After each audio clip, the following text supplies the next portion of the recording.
The difference between the almost right word and the right word is really a large matter. It's the difference between the lightning bug and the lightning. Mark Twain. You're listening to Writing Roots, brought to you by Aspen House Publishing. Welcome to Writing Roots. I'm Lee Hull. And I'm Lee Esses.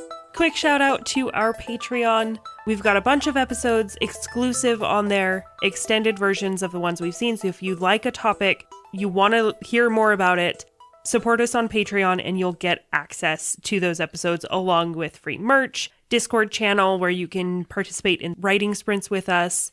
And ask us any extra questions that you may have. But what about in my specific circumstance? And we will be more than happy to answer. Let's get into the topic of today's episode, red flag words. Words that you should really try to avoid. And these are different for every author. We've mentioned some of these red flag words throughout our copious numbers of episodes. I remember specifically we mentioned a fair amount during our adverbs episode about which words to use, which words to avoid. But this series is about not only identifying issues in your stories, but how to solve them. So we wanted to take a closer look at this exact issue. I know for me, I am guilty of the word suddenly all the time. So many suddenlies. My red flag words tend to be nodded and shrugged. I am actually afraid to see how many times I have typed nodded or shrugged in my recent finished book. There are actually places online where you can dump your manuscript and it'll do a word cloud with different sizes of fonts depending on how frequently you use a word. And this is one way that people find out what their own red flag words are. I need to do this. That being said, there are some that are pretty common, and we will list those in a moment. But first, we wanted to give you an example of what could be a good scene that is ruined by red flag words. She slid the salad across the table next to the spaghetti. It smelled awful. Suddenly he entered the room, clearly in a very bad mood. "What did you do to the dinner?" he accused angrily. It wasn't like he didn't know, because it was his fault.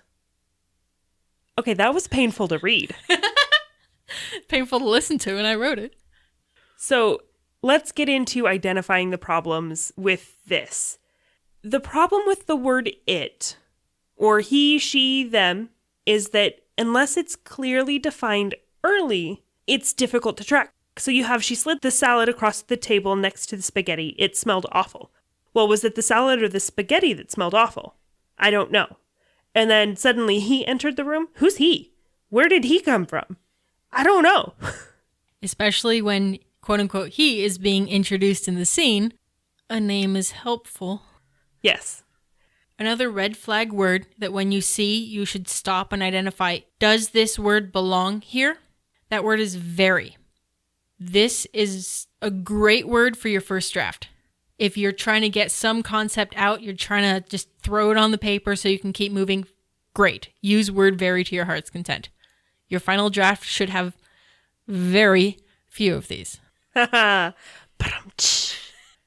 problem with very, in this example, he said he's a very bad mood. There are words that encase what a bad mood is. You can say he stormed in, and that gives you an idea of what he's doing. Instead of entered the room clearly in a very bad mood, he stormed in, each footstep stomping against the hardwood floor. Like, that conveys that very bad mood in a much better way. So, very is very bad. The primary time when this is okay to use is when the word after very was said within the last couple of sentences. Not only was she angry, she was very angry. Even that could be rephrased. But if you're artistically using redundancy to your favor, very can be helpful. There are times where redundancy works. And there are times where it is absolutely terrible, like redundant adverbs. In this example, he accused angrily. Is there any way to accuse somebody without being angry? Maybe you can accuse calmly, but not after storming into a room, clearly in a very bad mood. Angrily is superfluous in this case. All you're doing is slowing the story down. You're not adding to the story at all. So in this case, as someone who is very pro-adverb, and I will die on that hill, take out the adverb. This adverb is useless. Yes. So if you also noticed in the example, we had Lee's red flag word, suddenly. Most of the time, you don't need suddenly. Another red flag word that I see a fair amount, and this goes back to the telling versus showing, is the word feel. If you are naming an emotion versus describing the emotion, it will always fall flat. You also want to look out for double negatives. It wasn't like he didn't know. That's a double negative in that phrase. Double negatives make a sentence entirely too complex, and if you throw in double, triple, quadruple negatives, it just makes it confusing. Now, if you're doing it intentionally for parody or comedy, that's different. In this case, you're not only slowing it down, but you're making the reader reread the sentence and therefore making your reader work harder to understand your story, which is never the goal. You also want to look out for prepositions, especially when they are to describe emotions. She screamed in fear. Usually people are screaming for two reasons. They're afraid or they're in pain. It is okay to say she screamed in excitement, because that's not normally the emotion that we associate with screaming, but we do associate fear and pain with screaming. And then, of course, telling versus showing. This person was. I saw. These are often superfluous in order to shove your main character into the moment instead of showing something from that character's point of view. Right now, I could say, Lee nodded. It doesn't need to be, I saw Lee nod, because my world is from my point of view. I saw is implied. We'll be talking a little bit more about this problem specifically in a couple of episodes when we cover the problem that all sentences start the same. Let's get into the solution for all of these problems. There is a place for some of these, but every single one of these needs to be used intentionally and artistically. Spot it in your writing, pick it up, hold it in your hands, study it, go, does this belong here? If the answer is yes, they won't necessarily need a solution. But if they do, one of the easiest ways, at least for me, is to define it. Define what you actually mean.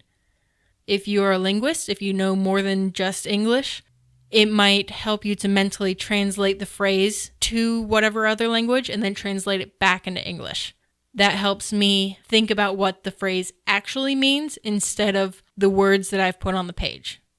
When it comes to most of these problems, including the double negatives, very, redundancy, prepositions, it goes down to a matter of simplifying. Is there a better word? Is there a better way to phrase he's very angry? Is there a better way to phrase it wasn't like he didn't know? Is there a more simple way to convey that emotion? And sometimes the easiest way, if you're stuck and you're like, I know this is something that's awful, I know it needs to be changed, and this is your moment to change it, you can't put it off to later, just take it out. Because really, if it's not helping your story, why is it there? So one of the phrases in the example was, he accused angrily. The solution to this adverb, redundant adverb, is to just throw the adverb out the window. Really throw the whole tag out the window and set up his emotion better in the sentence before. So let's get into the new example where we've simplified it, we've broken down the useless redundant words and phrased things more appropriately. The salad smelled like a high school gym. It was all she could do to push the atrocity away. The door slammed open, promptly followed by her husband stomps through the living room. What did you do to the dinner? What did she do? He was the one who insisted on using wilted spinach. So we get a lot more context here. We know that the person storming and stomping is her husband. We don't need to be told that he's accusing her because it's clear in the verbiage, in the emotion. We really didn't need to know about the spaghetti, just the fact that the salad was terrible, and now we know why. It was wilted spinach. You may have noticed the word it did show up in the new example. It was all she could do to push the atrocity away. In this case, it wasn't really being used as an object. That's where the problem comes in with it, is if it is being used as a replacement for an object. Having these words will help you understand and preemptively strike at your own writing before someone else sees it and goes, this kind of fell flat, and it's seen that shouldn't have. You can very easily in your editing process, Control F, feel, make sure they all make sense. Use different resources to help you identify what your problems are. Ask your editor, what words do I use too often? We are blinded to our own red flag words. You can unblind yourself with some work, but it's hard to identify because that's just how we write. It's the natural flow. In your first draft, it's okay to write whatever you want. Use all the red flag words you want. They're gonna go away, but for now, that's just where they exist. And it's okay, because I did what we always tell you to do. And that's to write selfishly. If you have a question or comment for our hosts or a topic you'd like us to cover, send us an email at writingroots@aspenhousepublishing.com or find us on Facebook by searching for Aspen House Publishing.